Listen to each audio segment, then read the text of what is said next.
ಇದು ದೇವರ ವಾಕ್ಯದಲ್ಲಿ ಯೆರೆಮೀಯ ಪ್ರವಾದಿಗೆ ಇಸ್ರಾಯೇಲ್ ಜನಾಂಗದ ಕುರಿತಾಗಿ ಯೆರೆಮೀಯ ಪ್ರವಾದಿಯ ಮೂಲಕವಾಗಿ ಜನಾಂಗಗಳ ಕುರಿತು ದೇವರು ಹೇಳಿರುವಂತಹ ಒಂದು ಬಹಳ ಅದ್ಭುತವಾದ ಮಾತು. ಆ ಇಸ್ರಾಯೇಲ್ ತನ್ನ ಮಕ್ಕಳ ಕುರಿತು, ತನ್ನ ಜನರ ಕುರಿತಾಗಿ ದೇವರು ಮಾಡಿಕೊಂಡಿರುವಂತಹ ಒಂದು ಅದ್ಭುತವಾದ ಯೋಜನೆ ಕುರಿತು ಅಲ್ಲಿ ನಾವು ಕಾಣುವರಾಗಿದ್ದೇವೆ. ಯೆರೆಮೀಯ ಪ್ರವಾದನ ಪುಸ್ತಕ 32ನೇ ಅಧ್ಯಾಯ 39ನೇ ವಚನದಲ್ಲಿ ನಾವು ಕಾಣ್ತೇವೆ, ನಾನು ಅವರ ಹಿತವನ್ನು, ಅವರ ತರುವಾಯ ಅವರ ಮಕ್ಕಳ ಹಿತವನ್ನು ಬಯಸುತ್ತಾ ಅವರು ಸದಾ ನನ್ನಲ್ಲಿ ಭಯಭಕ್ತಿ ಉಳ್ಳವರಾಗಿರುವಂತೆ ಎಲ್ಲರಿಗೂ ಒಂದೇ ಮನಸ್ಸನ್ನು, ಒಂದೇ ಮಾರ್ಗವನ್ನು ಅನುಗ್ರಹಿಸುವೆನು. ದೇವರಿಗೆ ಸ್ತೋತ್ರವಾಗಲ್ಪಡಲಿ. ದೇವರ ವಾಕ್ಯದ ನೋಡುತ್ತೇವೆ, ನಾನು ಅವರ ಹಿತವನ್ನು, ಅವರ ತರುವಾಯ ಅವರ ಮಕ್ಕಳ ಹಿತವನ್ನು ಬಯಸುತ್ತಾ ನಾ ಇರುವ ದೇವರೆಂಬುದಾಗಿ ದೇವರು ಹೇಳುತ್ತಾನೆ. ನಮ್ಮ ಕುರಿತಾಗಿ, ನಮ್ಮ ತರುವಾಯ ನಮ್ಮ ಮಕ್ಕಳು, ನಮ್ಮ ತಲೆಮಾರುಗಳ ಕುರಿತಾಗಿ ಆತನ ಹಿತವನ್ನೇ ಬಯಸುತ್ತಾ ಇರುವಂತಹ ದೇವರು.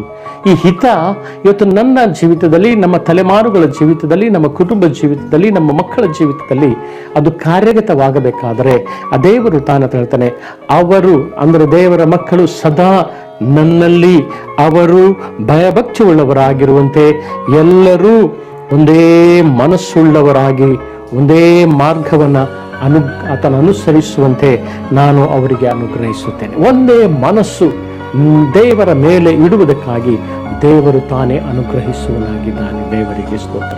ನಾವು ಹಿತವನ್ನೇ ಬಯಸುತ್ತಾ ಹಿತವಾಗಿ ನಾವು ಇರುವಂತೆ, ಹಿತವಾಗಿ ನಾವು ಕಾಲಗಳನ್ನು ಕಲಿಯೋದು, ಹಿತವಾಗಿ ನಾವು ಕುಟುಂಬ ಜೀವಿತವನ್ನು ಜೀವಿಸುವಂತೆ, ಹಿತವಾಗಿ ನಮ್ಮ ತಲೆಮಾರುಗಳು ಆಶೀರ್ವಾದಪ್ರದವಾಗಿರುವ ಹಾಗೆ ದೇವರ ಒಂದು ಗಿಫ್ಟ್, ದೇವರ ಒಂದು ಅನುಗ್ರಹ, ದೇವರ ಅದ್ಭುತವಾದಂಥ ಒಂದು ಉಡುಗೊರೆ ಇವತ್ತು ಏಕ ಮನಸ್ಸು ನಾವು ಉಳ್ಳವರಾಗಿರಬೇಕೆಂಬುದಾಗಿ ದೇವರು ನಮಗೆ ಅನುಗ್ರಹಿಸ್ತಾನೆ.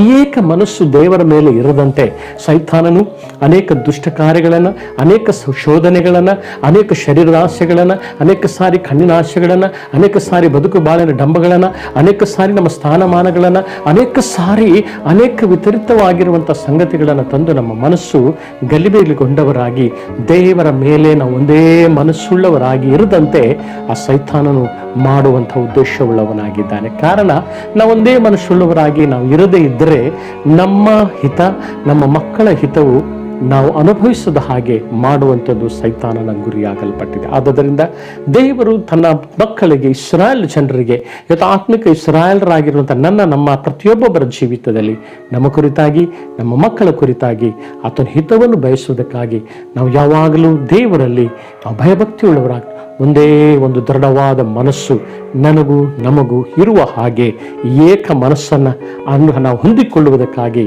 ಇವತ್ತು ನಾವು ಪ್ರಯತ್ನಿಸೋಣ. ದೇವರದನ್ನು ಅನುಗ್ರಹಿಸುವುದಕ್ಕಾಗಿ ದೇವರ ಬಳಿಯಲ್ಲಿ ನಾವು ಅದನ್ನು ಬೇಡಿಕೊಳ್ಳುವರಾಗಿರೋಣ.